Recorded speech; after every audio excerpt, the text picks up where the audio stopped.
Hello everyone, in this video I will show you how to fix Wi-Fi not connecting issue on your Oneplus mobile.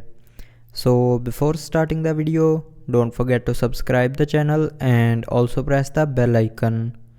So first of all, open the quick settings panel and check if you have turned on your Wi-Fi and mobile data at the same time, and if you have turned on both of them at the same time, then turn off mobile data, and after that turn on aeroplane mode and then wait for few seconds and turn it back off.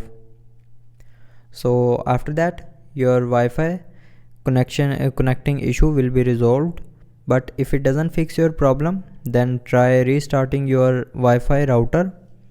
And after restarting your Wi-Fi router, if you are still facing the problem, then the next solution is open settings, scroll down, and here click on additional settings.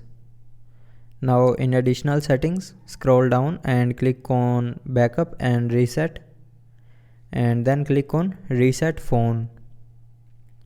Now here click on reset network settings, and after that enter your lock screen password. Now here again click on reset network settings to confirm. So when you click on reset network settings, it will reset all your network settings, but it will not delete any photos or videos from your mobile. But when you click on reset network settings, it will reset all your network settings. So click on reset network settings, and after that reconnect to your Wi-Fi. I hope it will fix your problem. Thanks for watching.